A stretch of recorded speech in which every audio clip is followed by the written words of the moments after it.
तो जलसा का मतलब होता है नात सुनना और उसके बाद घर चला जाना। वो बंदा कैसे हदीस सीखेगा, कैसे कुरान सीखेगा?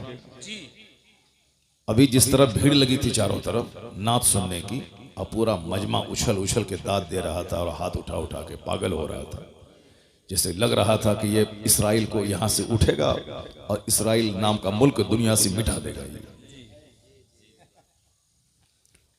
नात सुनने वाला वो नात के मिसरे तो याद कर लेता है, लेकिन मुस्तफा की हदीस याद नहीं कर पाता। करोड़ों मुसलमानों के बच्चे हैं जिसको एक हदीस याद नहीं है मुस्तफा का। बस जज्बाती, सेंटिमेंटल, संवेदनशील बन गए। उसके बाद पता चला कि दुनिया की थोड़ी सी मोहब्बत उसके ईमान को लूट ले गई। जब तक स्ट्रॉन्ग ईमान नहीं होगा उस वक्त तक ईमान के बचाने की फिक्र नहीं होगी। नौकरी का शौक बंदे को तबाह कर देता है, लड़की का चेहरा बंदे के ईमान को लूट लेता है। लाखों मुसलमानों की बच्चियां हैं जो काफिरों के साथ भाग गई, जबकि उसे मालूम है कि सारी जिंदगी जवान नहीं रहना है और हमेशा दुनिया में नहीं रहना है। और अक्सर लड़कियां जो मोहब्बत के नाम पे गैरों के साथ भागी, 2-4 महीने या 2-4 साल के बाद उसे जिल्लत का मुंह देखना पड़ता है। या तो उसकी बॉडी के 50 टुकड़े करके उसका प्रेमी उसको फेंक देता है, या फिर उसका प्रेमी उसको निचोड़ करके भाग जाता है। अब ये न घर आ सकती है, क्या करेगी? या तो तवायफ के कोटे पे इस्मत फरोशी करे या दरगाहों पे बैठ करके भीख मांगे, उसके अलावा कोई रास्ता नहीं रह जाता। लेकिन जो अपने माँ बाप की इज्जत करते हुए, अपने ईमान की कदर करते हुए अपने घर में रहती है और बाप बाप की मर्जी के मुताबिक शादी करती है, वो तो 90 साल के बुढ़ापे को भी पहुंच जाए तो अपने शौहर के नजदीक रानी बनी रहती है। वाह सुभान अल्लाह। और अगर बेटे वाली हो गई तो फिर तो बेटा उनका पांव चूमता है कि मेरी जन्नत मेरी माँ के पांव के नीचे। जो भाग गई काफिरों के साथ, जिनकी लाश के हजारों टुकड़े कर दिए गए, ये बताएं ना उसकी दुनिया रही ना आखिरत रही, दोनों जहान की रुसवाई उसकी मुकद्दर में हो गई। चूंकि उस लड़की ने जाना नहीं, लड़की हो या लड़का हो, उसने जाना नहीं कि आखिरत क्या है, ये दुनिया का महत्व क्या है। ये दुनिया एक पानी का बुलबुला है, जैसे उठा खत्म हो गया। एक चिंगारी है जो भड़की बुझ गई। ये दुनिया के 100 साल एक सेकंड है, इसे खत्म हो गए।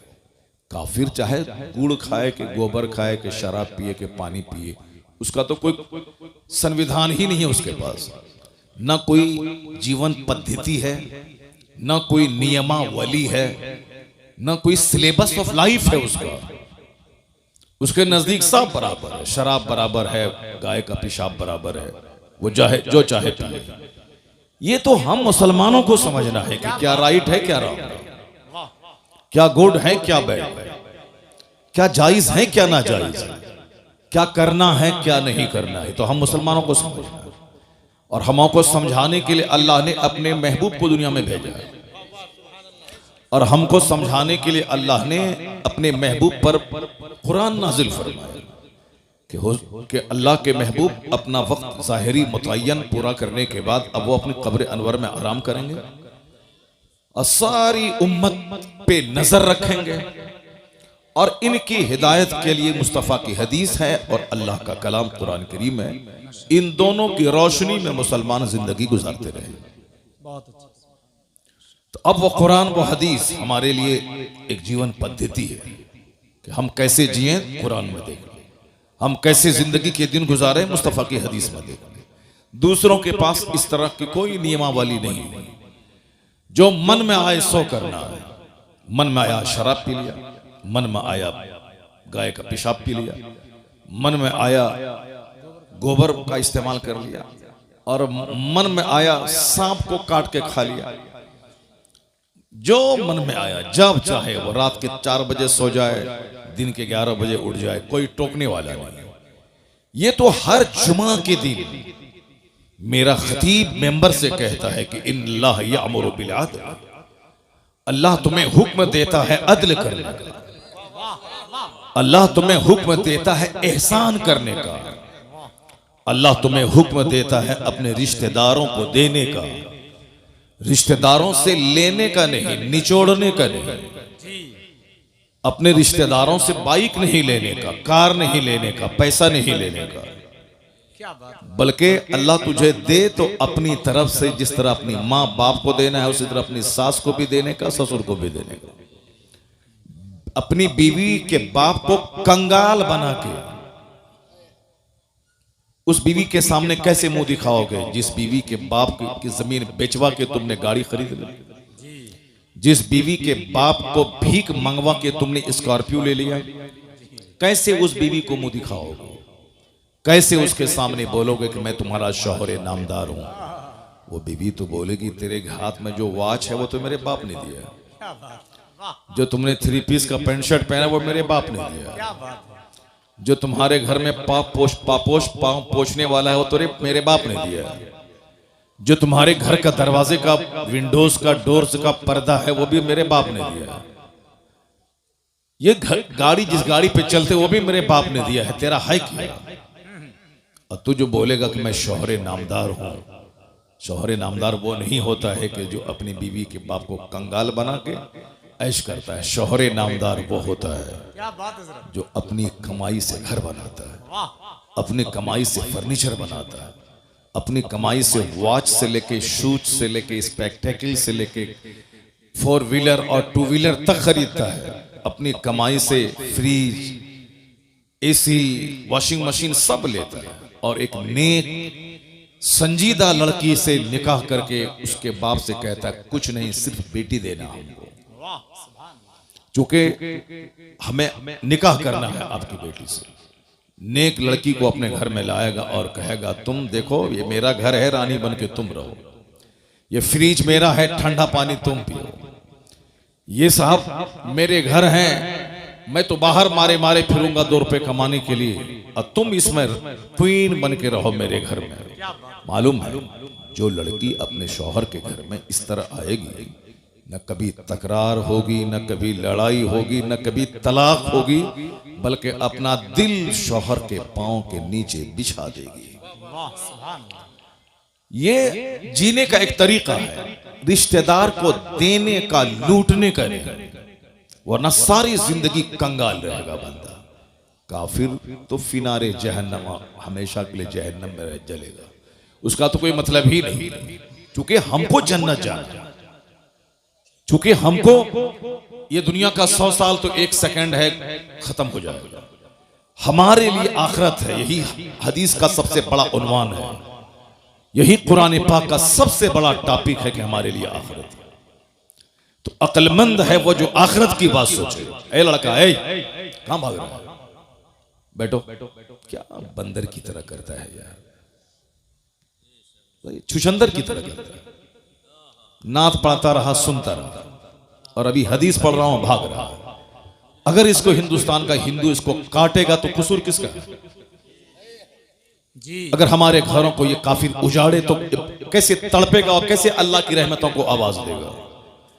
जो मस्जिदों को उजाड़ेगा उसकी जिंदगी में सुख कभी नहीं होगा। जी, जो मदरसे को उजाड़ेगा अल्लाह ताला उसके घर को उजाड़ देगा। क्या बात। जो दीनी मजलिसों को उजाड़ेगा अल्लाह उसकी जिंदगी से सुख चैन को उजाड़ देगा।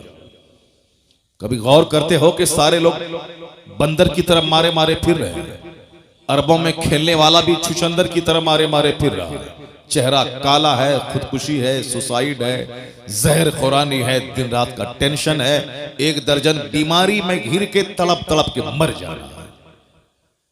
सुकून चैन किसके पास है? मकान, दुकान, गाड़ी, छकड़ा, उसी के पीछे सब पागल है। डॉक्टर, इंजीनियर, मकान बनाए, गाड़ी खरीदें, मजा मौज मस्ती करें। हर घर दुखी है। सीने को फाड़ के देखोगे तो 1000 जख्म मिलेगा। इसलिए कि जिस रास्ते में चल के तुम चैन ढूंढ रहे हो उस रास्ते में अल्लाह ने चैन नहीं रखा है। जिस रास्ते पे चल के तुम सुकून तलाश कर रहे हो अल्लाह ने वहां सुकून नहीं रखा है। वरना मैं अक्सर कहता हूं कि सुशांत सिंह राजपूत जैसा करोड़ों में खेलने वाला फिल्म का एक्टर वो फांसी के फंदे पे लटक गया। अगर फिल्म में नाचने से सुकून मिलता तो फिर वह फांसी के फंदे पे नहीं लटकता। 30 साल की खूबसूरत लड़की एक्ट्रेस, फिल्म में नाचने वाली, जिसके पीछे हजारों लड़के दीवाना रहते थे और करोड़ों लोग फिल्म में देख देख के उस पर साहब जान निछावर करने को तैयार रहते हैं, वो लड़की की सड़ी हुई लाश घर से निकली। अगर हुस्न में ही खूबसूरती है और 1000 लड़कों के बीच में झूमने में मस्ती है, तो उस लड़की को जहर करके नहीं मरना चाहिए। तुम्हें मालूम है कि Charlie Chaplin British film star, जिसका एक मशहूर मकूला है कि I like to walk in the rain, nobody can see my tears, मैं बारिश में टहलना चाहता हूं ताकि जी भर के रोऊं और कोई मेरे आंसू को देख नहीं पाए। करोड़ों को हंसाने वाला, करोड़ों जिसके फैंस हैं, वो ब्रिटिश फिल्म स्टार है, मगर हिंदुस्तान में करोड़ों लोग हैं जो उनके फैन हैं, उनके साहब दिलदादा है। लेकिन वो आदमी इतना गमगीन है, करोड़ों को हंसाने वाला। उसका मखूला अभी चार्ली चैपलिन बोले, वो इंटरनेट पे उसका ये लफ्ज सामने आ जाएगा, ये जुमला, I like to walk in the rain, nobody can see my tears, मैं बारिश में टहलना चाहता हूं ताकि रोऊं, जी भर के रोऊं, कोई मेरे आंसू को देख नहीं पाए। डॉक्टर के पास गया था, वो कहा था मेरे दर्द की दवा दे दो। कहा क्या है? कहा अंदर से मैं दुखी और टूटा हुआ रहता हूं, चैन नहीं है। कहा चार्ली चैपलिन का शो देखा करो, थोड़ी सी चार्मिंग पैदा हो जाएगी, गम हल्का हो जाएगा। तो वो शख्स बोला चार्ली चैपलिन तो मैं ही हूं। डॉक्टर चेहरा देखने लगा उसका, थकता रह गया। कहा मैं, डॉक्टर चूंकि खुद उसका शो देखा करता था और हंसा करता था, गम को हल्का किया करता था, अब वो चौंक गया। जिसको हजारों लोग सुन के देख के गम की दवा करते हैं, वो शख्स अंदर से इतना दुखी है कि अपने दर्द की दवा तलाश करने डॉक्टर के पास आया और कहता है कि मैं जी भर के रोना चाहता हूं। और तुम मोटरसाइकिल खरीद के, मोबाइल चला के और गली कुचे में घूम करके एक तो छोटा सा घर बना के सोचते हो कि हमको सुकून मिल जाएगा। नहीं मिलेगा सुकून। न चार्ली के घर में सुकून है, न लता मंगेशकर के घर में सुकून है। अरबों में खेलने वाली, उसका भी एक जुमला द टाइम्स ऑफ इंडिया में छपा था, जो हिंदुस्तान का सबसे बड़ा अखबार है द टाइम्स ऑफ इंडिया, अंग्रेजी का। क्योंकि तुमको हुल्लड़बाजी करने, गुटखा खाने से फुर्सत कहां है कि तुम अंग्रेजी का अखबार पढ़ेगा। तुम तो उर्दू भी ठीक से नहीं जानते, बस भीड़ लगाया, नाच सुने, भाग गए। अब चाहे इस्लाम कुछ भी कहे, कुरान में जो आया, हदीस में जो आए, जहन्नम ही में चलेंगे, देखा जाएगा, मगर नाचेंगे कूदेंगे। ये अक्लमंदी का तकाजा नहीं है। जुमा के खिताब और ईदैन की तकरीर और हर महफिल मिलाद का वाज, किसी भी मजहब में समझाने का इतना सिस्टम नहीं है जो सिस्टम इस्लाम ने हमको दिया है। जुमा के दिन वाज सुनना ही सुनना है, ईद और बकरीद में तकरीर सुनना ही सुनना है। खुतबा निकाह, निकाह की महफिल में पहले खुतबा पढ़ना सुन्नत है। उस खुतबे में कुरान की 3 आयतों की तिलावत होती है और तीनों आयतों में इत्तकुल्लाह कहा गया, अल्लाह से डरो।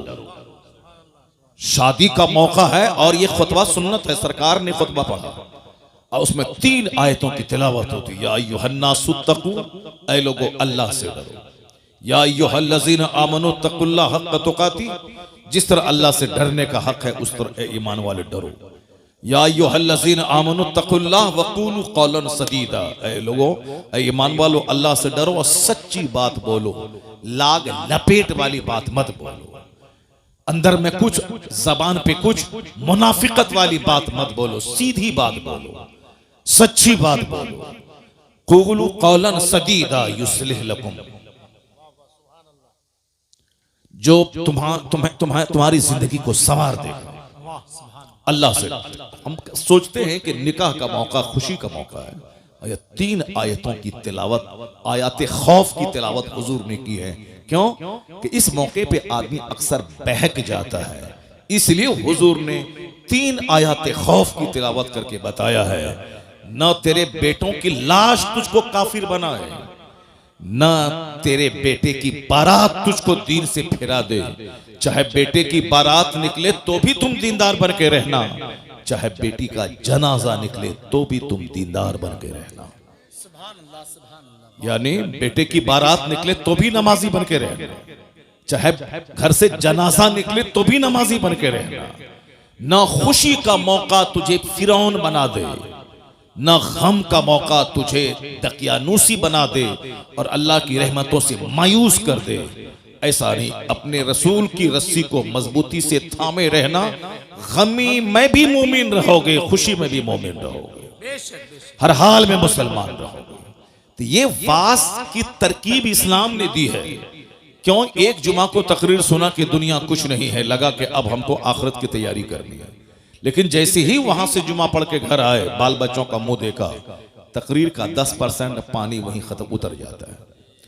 फिर साहब Saturday, Sunday, Monday, Tuesday, Wednesday, Thursday, यानी शनिचर, इतवार, सोमवार, मंगल, बुध को धीरे धीरे 10%, 20%, 40%, 50% काफिरों का, जोकरों का, शरीरों का, शराबियों का, बेनमाजियों का मुंह देखा। मौलाना साहब ने जो जुमा में समझाया था कि दुनिया जीरो है, आखिरत सब कुछ है, इसको लगा था कि अब मैं आखिरत की तैयारी करूंगा। तो जुमेरात होते होते नसीहत का पानी उतर जाता है। अब वह अगले जुमा के दिन पक्का दुनियादार बन जाता। नहीं, मौलाना साहब जो बोला बोला, ये उनका काम है, मगर बगैर पैसा की दुनिया में इज्जत नहीं मिलेगी, पैसा कमाना पड़ेगा चाहे जहां से हो। अब ये पक्का फिरौन बन जाता। लेकिन शरीयत ने इंतजाम किया कि जो पानी नसीहत का सूखने वाला है, अगले जुमा को फिर नसीहत का पानी चढ़ा दिया जाए। सुभान अल्लाह, सुभान अल्लाह। जब जमीन सूखने लगती है, खेती के लायक नहीं रहती, आसमान का पानी उस मुर्दा जमीन को जिंदा करता है। उसी तरह यह दिल जब मर जाता है, गंदों बुरे लोगों की सोहबत में बैठ बैठ कर, तो इस्लाम ने इसीलिए हर जुमा के दिन तकरीर, खुतबे जुमा को लाजिम करार दिया है, ताकि जैसे ही दिल मरने वाला हो, अगले जुमा को नसीहत का पानी फिर उस पर डाल दिया जाए, ताकि वो दिल मरने से बच जाए। ये इतना जबरदस्त इंतजाम इस्लाम ने किया। बात है हज़रत, वाह वाह वाह। तो क्या कोई शख्स जो हर जुमा के दिन फाज सुनता है, अल्लाह के डर और आखिरत की बात, एक खुतबे में आया है, ज़ादुकुम कलीलुन कलील, तुम्हारा सफर का जो खर्च है बिल्कुल थोड़ा, तेरे पास नेकियां थोड़ी है, तेरे पास, तू जिस रास्ते का मुसाफिर है, वह सबीलुकुम तवीलुन तवील, तेरा रास्ता बड़ा लंबा है। मरने के बाद कब्र में कितने हजार साल तक रहना है कोई नहीं जानता। कयामत कल कायम हो जाएगी, ये अलग बात है। लेकिन जो लोग आज से 10,000 साल पहले मर गए, कयामत तो आज तक आई नहीं। वो 10,000 साल से अपनी कब्र में है, आलम बरज़ख में है, वो कयामत नहीं कायम हुई। इसलिए यह है कि कयामत कल कायम होगी, लेकिन कल का मतलब ये नहीं कि कल टुमारो। कल का मतलब है कल चाहे 1 करोड़ साल के बाद आए, वो कल ही कहलाता है। क्या बात है। तो कयामत 5,000 साल के बाद आएगी, तो कब्र की मंजिल हजारों साल की। मैदान महशर जब कायम होगा, जब कयामत आएगी, दुनिया का विनाश होगा, वहां का जो एक दिन होगा 50,000 साल का। अल्लाह, कोई दरख्त और किसी दीवार का साया नहीं होगा, कोई दरख्त नहीं होगा, तमाम जमीन परपट मैदान हो जाएगा और वहां हिसाब किताब होगा। लोग अपने अमाल के हिसाब से नाक तक, गर्दन तक, सर तक पसीने में डूबे रहे। सवा नेज़े पे आफताब, जमीन तांबे की, कोई किसी का पुरसाने हाल नहीं। न माँ अपने बच्चे को याद करेगी, न बच्चा अपनी माँ को याद करेगा। यौम यफिरुल मर्उ मिन अखी व उम्मिही व अबी, कुरान में अल्लाह कहता है, डरो उस दिन से जिस दिन एक भाई भाई से भागेगा, औलाद वालदैन से भागेगी, माँ बाप औलाद से भागेंगे। एक लौता बेटा जिसके बगैर माँ जिंदा नहीं रह सकती थी, कयामत के दिन वो देखेगी कि मेरे बेटे को आग में डाला जा रहा है, मेरा बेटा एक नेकी की खातिर जहन्नमी बन रहा है, माँ एक नेकी उसको नहीं देगी, क्योंकि वो आखिरत है, दुनिया नहीं है, वो आखिरत है। आखिरत में कोई किसी का पुरसाने हाल नहीं होगा। यौम यफिरुल मर्उ मिन अखी व उम्मिही व अबी व साहिबतिही व बनी लिकुल्लि इम्रिइन मिनहुम यौमइज़िन शअनुन युग़नी। सारे लोग अपने अपने मामलात में इतने मशगूल होंगे कि कोई किसी का पुरसाने हाल नहीं होगा। नात सुनो, और खूब जन्नत में कूद के चले जाओ। सरकार गौसे आजम 40 साल तक इशा के वजू से फजर की नमाज पढ़े थे। 40 दिन नहीं, 4 साल नहीं, 40 बरस तक। अब पूरी रात एक पांव पे खड़े होकर पूरा कुरान खत्म कर लेते थे। और जहां वो अल्लाह के वली थे, मां की गोद से ही वली बन के पैदा हो गए थे। उनके बारे में आया है कि जब वो मकतब जाते थे तो फरिश्ते उनके आगे आगे चलते थे, कहते थे बच्चों रास्ता खाली कर दो, अब्दुल कादिर इस रास्ते से आने वाले हैं। बचपन से वली थे, उनको 40 साल तक इशा के वजू से फजर पढ़ने की क्या जरूरत थी। उनको 100 असातिज़ा के दरवाजे पे जाके इल्म हासिल करने की जरूरत क्या थी। उनको 91 साल तक खौफे खुदा में जीने की जरूरत क्या थी। दरख्त के पत्तों को खाकर 25 साल तक सहराओं जंगलों में रहे, क्या जरूरत थी। बस खेल तमाशा है, जन्नत मिल जाएगी। दुनिया में लड़की के पीछे पागल रहे, जन्नत मिल जाएगी। सारी जिंदगी फजर छोड़ते रहे, जन्नत मिल जाएगी। जलसा जुलूस को वीरान कर दें, उजाड़ दें, जन्नत मिल जाएगी। मस्जिद के दरो दीवार को उजाड़ दें, जन्नत मिल जाएगी। मन की गुलामी नहीं चलेगी, शरीयत की गुलामी चलेगी। अल्लाह ने अपने महबूब को भेजा है, महबूब की पैरवी मैं दोनों जहान की भलाई। लोग ख्वाहिशात के गुलाम हो गए, जैसे काफिर ख्वाहिशात के गुलाम है। जिसको चाहा जब तक चाहा पूजा, और जब चाहा उठा के फेंक दिया उसको, और जिसके सामने चाहा सर झुका दिया। कभी दरख्त के सामने, कभी पेड़ के सामने, कभी छुचंदर के सामने, कभी बंदर के सामने, कभी नदी के सामने, कभी नाला के सामने, कभी गाय के सामने, कभी बैल के सामने, कभी सूरज के सामने, कभी उगते सूरज, कभी डूबते सूरज, न जाने कहां जिसके सामने जहां देखा सर झुका दिया। कोई चूंकि उसका हिसाब लेना देना नहीं है, कोई उसके पास कोई गाइडेंस नहीं है, इसलिए जिसको जहां देखा, जिसमें ताकत देखी, उसी को खुदा कह दिया। अल्लाह रब्बुल इज्जत ने मुसलमानों पे एहसान किया कि मेरी पेशानी बंदर के सामने जलील नहीं हो रही, हमारी पेशानी किसी दरख्त के सामने जलील नहीं हो रही, हमारी पेशानी किसी छुछंदर के सामने जलील नहीं हो रही। हम किसी सांप, किसी हाथी, किसी गाय को खुदा नहीं कह रहे हैं।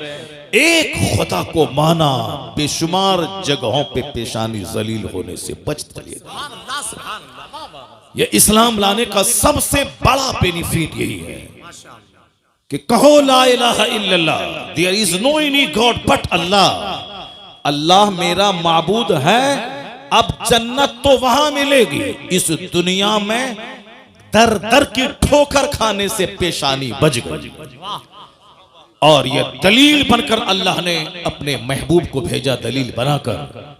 जो सूरज को पूजता है, मेरे मुस्तफा की उंगली का इशारा पाके सूरज डूबा वापस आ रहा। सूरज को तुमने ताकत देख करके खुदा कहा था ना, तो वो ताकतवर सूरज तो ताकतवर मुस्तफा के इशारे पे गुलामी कर रहा है। तुमने चांद को खुदा कहा था ना, ये चांद मुस्तफा का इशारा पाके 2 टुकड़ों में बढ़ जाता है।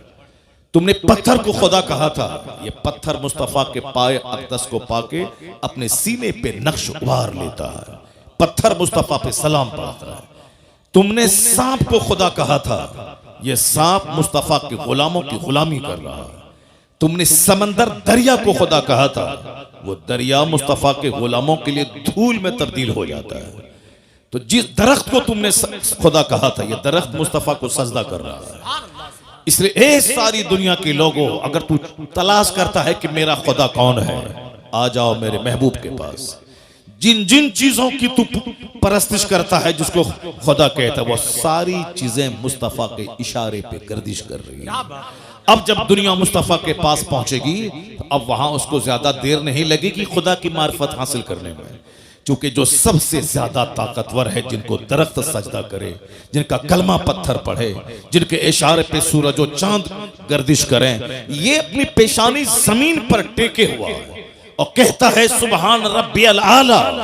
मतलब इतना ताकतवर मुस्तफा, जिसको खुदा कह दे वही खुदा है, जिसको सजदा करे वही मस्जूद है। तो अब दुनिया को समझने में देर नहीं लगी कि मोहम्मद अरबी खुदा का पता बताने आया है। इसलिए अल्लाह ने कहा कद जाकुम बुरहानुम मिर रब्बिकुम, तुम्हारे रब की तरफ से दलील बन के मुस्तफा आ गए।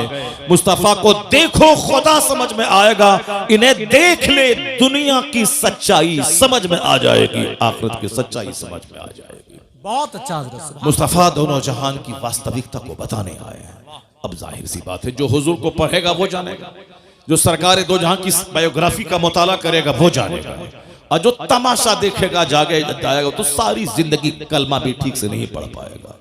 अत्तहियात तो सारे लोग पढ़ते हैं, लेकिन अत्तहियात करोड़ों में कोई कोई पढ़ता है। सुबहान रब्बियल आला तो मर्द औरतें करोड़ों की तादाद में लोग पढ़ते हैं, लेकिन सुबहान रब्बियल आला एक लाखों में कोई कोई पढ़ता है। क्या बात है। सजदा, अभी भी मैंने मस्जिद में आज देखा एक आदमी को सजदा करते हुए, बस ऐसे ही जैसे चोंच मार रहा है। जब सजदा में सारे पार्ट्स का सजदे की हालत में ठहरना जरूरी है, फिर वो बैठ जाए तो सारे पार्ट्स अपनी जगह पे सेट हो जाए, फिर उसके बाद दूसरा सजदा करे। लेकिन वो ऐसे घुरता, ऐसे करता, चोंच मारता है। वो अपने मन में तो मैं नमाज पढ़ रहा हूं, जाहिर सी बात है और नात सुन के भाग जाएगा। वो कैसे जाने कि हदीस में क्या आया, वो कैसे जाने कि कुरान में क्या आया। जो नात पढ़ता है वो हदीस नहीं पढ़ता है, वो भी तो सारी जिंदगी नात ही पढ़ेगा, वो भी नहीं जान पाएगा कि इस्लाम क्या है, सुन्नियत क्या है। इसलिए मैं अक्सर कहता हूं कि नात पढ़ना जरूरी नहीं है, नमाज पढ़ना जरूरी है, दीन सीखना जरूरी है। जो जरूरी है उसको करते नहीं है। 2 टका कमाने के लिए साहब लोगों को बेवकूफ बना रहे हैं। 2 टका कमाने के लिए साहब अपने खरबों की जन्नत को दांव पे लगाए हुए हैं 2 टका कमाने के लिए। जैसे तुम इंजीनियर बनते हो 2 टका कमाने के लिए, तुम डॉक्टर बनते हो 2 टका कमाने के लिए। तुमको न नमाज की फिक्र है, न रोजे की फिक्र है, न आखिरत की फिक्र है, न कब्र के सवाल जवाब की फिक्र है, न कुरान पाक में जो खरबों नसीहतें हमारे लिए हैं उसके पढ़ने की फिक्र है। बस physics, chemistry, biology, zoology, botany पढ़ा, नौकरी मिली, 1 लाख रुपए महीना कमाया, पेट भरा, छोटा सा घर बना, छोटी सी स्विफ्ट खरीदी, और इतराया, चक्कर आया, गिरे, मर गए। अब सारी दुनिया खत्म। अब जहां गए वहां का एक दिन 50,000 साल के बराबर। ये बताओ क्या करोगे वहां, क्या होगा वहां? ना कोई पुरसाने हाल नहीं होगा वहां। वहां ये नहीं बोलेगा कि मालिक हम नहीं जानते थे, नहीं। तो जुमा के दिन तुमको बताया जाता था कि अल्लाह हक है, कुरान हक है, नबी हक है, जन्नत जहन्नम हक है। हर ईदैन की किताब में तुमको बताया जाता था कि जन्नत हक है, जहन्नम हक है, कुरान हक है। ये आखिरत तुम रोजाना लाशों को कांधे पे उठाते थे जो तुम्हारी तरह तुमसे ज्यादा ताकतवर था, लेकिन फजर के बाद उसकी मौत का ऐलान हुआ, जोहर के बाद तुम उसको दफन करके कब्र से आ गए, मगर फिर भी तुमको होश नहीं आया कि हो सकता है कल फजर के बाद मेरी मौत का ऐलान हो जाए। तुम ये सोचे कि ये मरा है, मैं तो नहीं मरूंगा, इसलिए तुम दुनिया में मस्त रहे। अजान की आवाज तुझको बुलाती थी कि खाना पीना तो सूअर छुछंदर सबको अल्लाह रोजी देता है।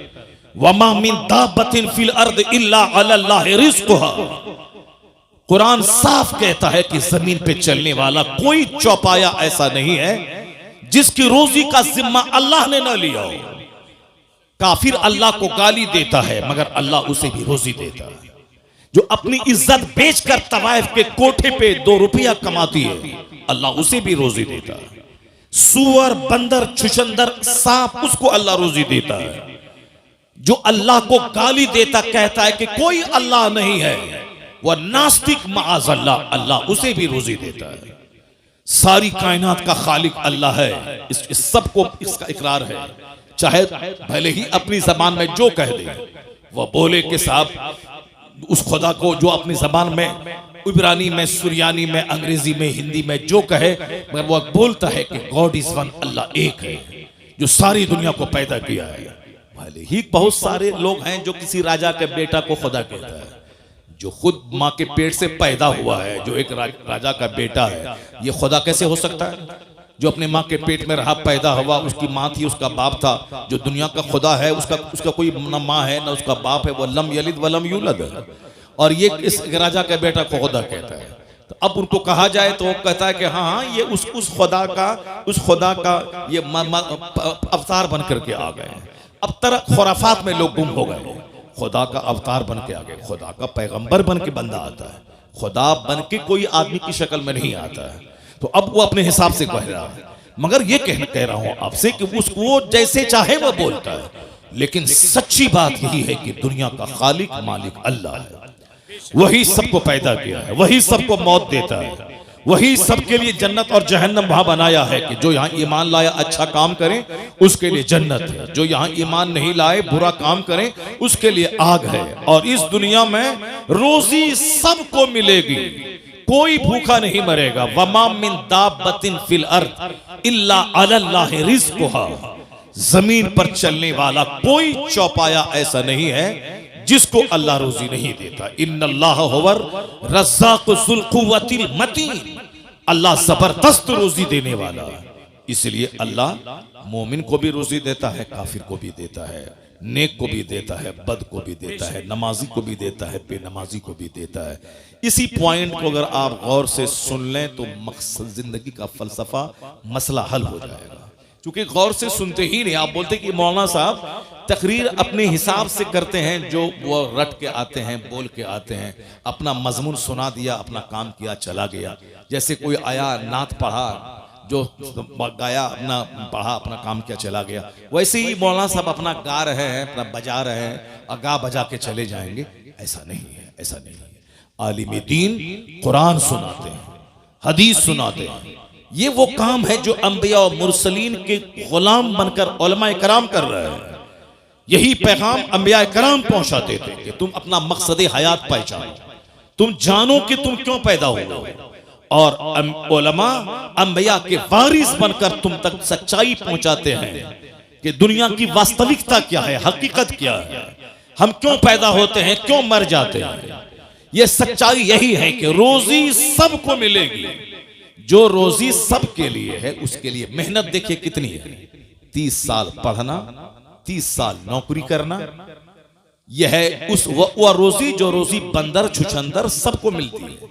उसके 30 साल पढ़ना, 2-4-5 साल कंपटीशन फेस करना, मारे मारे फिरना, सऊदी अरब जाना, अमेरिका जाना, 2 टका कमाना, घर बनाना, खाना, शादी ब्याह करना, 2 बच्चा पैदा करना, उसके बाद मर जाना।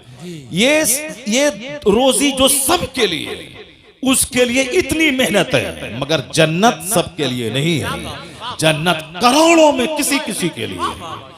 अल्लाह ने रोजी का सबके लिए वादा किया है, सबको रोजी मिलेगी। अल्लाह को गाली दो तो भी रोजी मिलेगी, नमाज नहीं पढ़ो तो भी रोजी मिलेगी, जिना करो, शराब पियो, जुआ खेलो, सबको रोजी मिलेगी।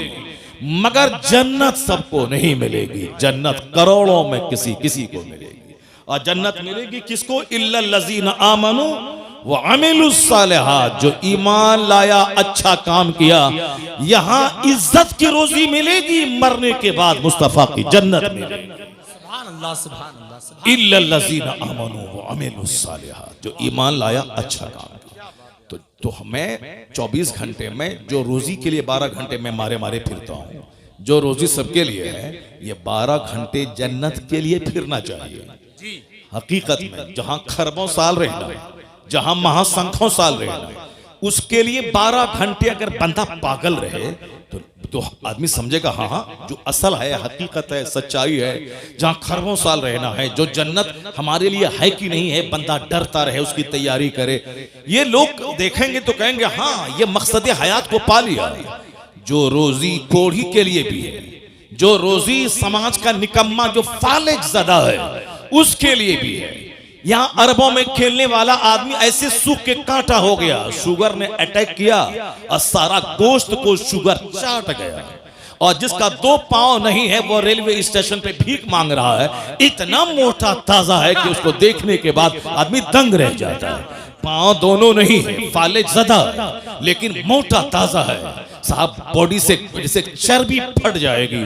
और यहाँ 1000 एकड़ जमीन का जोतने वाला शुगर ने दीमक की तरह सारा गोश्त चाट के खा गया है।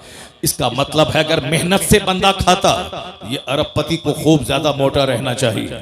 और वह बेचारा फालिज ज़दा भिखारी जिसका कमाता नहीं है, उसको कम रोजी मिलती है, उसका बदन सूख जाना चाहिए। लेकिन यहाँ उल्टा मामला है, जो कमाता नहीं है वो चर्बी फूट रही है उसके बदन से, और जो 1000 एकड़ का जमीन का मालिक है या सूख के कांटा हो रहा है।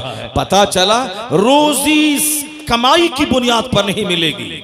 अल्लाह ने जिस जानदार को पैदा किया है सबको रोजी देने का अल्लाह ने वादा किया है। बंदर, चुचंदर, सुअर, हाथी, गाय, भैंस, बैल, सबको, सुअर जैसा खतरनाक जानवर जो बिल्कुल नजीस से ऐन है, वो अंग अंग उसका नापाक है, लेकिन वह सुअर भी खाता है।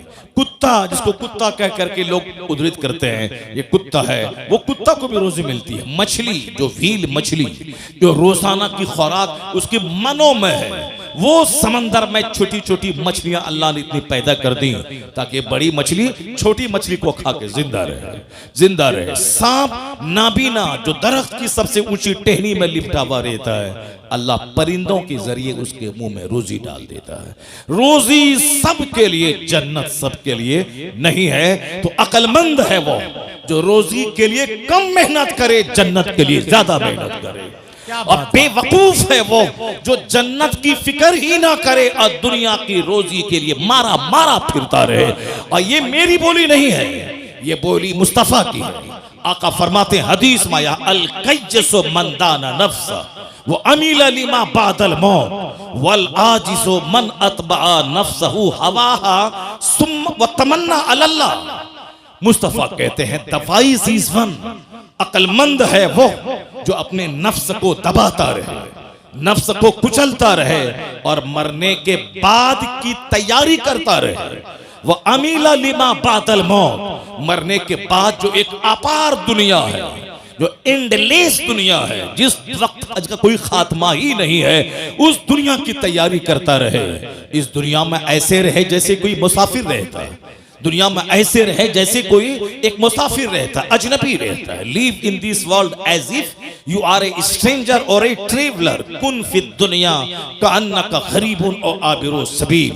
दुनिया में ऐसे रहो जैसे एक मुसाफिर रहता है। और हुजूर फरमाते हैं वल आजिज़ो मन अतबा नफ्सहु हवाहा व तमन्ना अल्लाह। हमारे और आपके जैसे 90% आदमी जैसे जीते हैं उसी के बारे में हुजूर ने इस हदीस में कहा है। सरकार क्या फरमाते हैं, वल आजिज़ो, बेवकूफ है वो, अहमक है वो कौन, मन अतबा नफ्सहु हवाहा, जो ख्वाहिशात नफ्स की पैरवी करे, जो अपने नफ्स की ख्वाहिशात, ये खाओ ठीक है, ये चाउमीन खाओ, बर्गर खाओ, ताड़ी पियो, शराब पियो, रात भर मोबाइल चलाओ, ये खाओ वो खाओ, जो खाओ सब खाओ, नमाज साहब शराब पियो, सूद खाओ, जुआ खेलो, मस्ती करो, अपनी खूबसूरत बीवी को छोड़कर किसी साहब दलित की किसी काली कलोटी साहब डाइन औरत के पीछे पागल हो जाओ, अपनी खूबसूरत बीवी को छोड़ करके ज़िना के लिए साहब मुसहरों और गरीबों के मोहल्ले में जाके उनकी बहू बेटी को सुनते रहो। बड़े बड़े अरबपति खूबसूरत बीवी को छोड़ के मजदूरी करने वाली, खेत में जो नापाक रहने वाली, काली कलोटी गंदा रहने वाली, उस औरतों के पीछे पागल रहता है और घर में अपनी खूबसूरत हूर जैसी बीवी से लड़ाई करता है, उसको गाली देता है, मारता है, उसको बाप के घर भेज देता है। और हमेशा नापाक रहने वाली भोंडी और साहब जिद्दी और काली कलोटी भूतनी चोड़ेल के पीछे पागल रहता है। बेशुमार लोगों की कहानियां समाज के अंदर मौजूद हैं। क्या क्या कहा, ये नफ्स की पैरवी करे, वह तमन्ना अल्लाह, और उम्मीद लगा के बैठे कि अल्लाह जन्नत दे देगा। वह तमन्ना अल्लाह, और उम्मीद लगा के बैठे।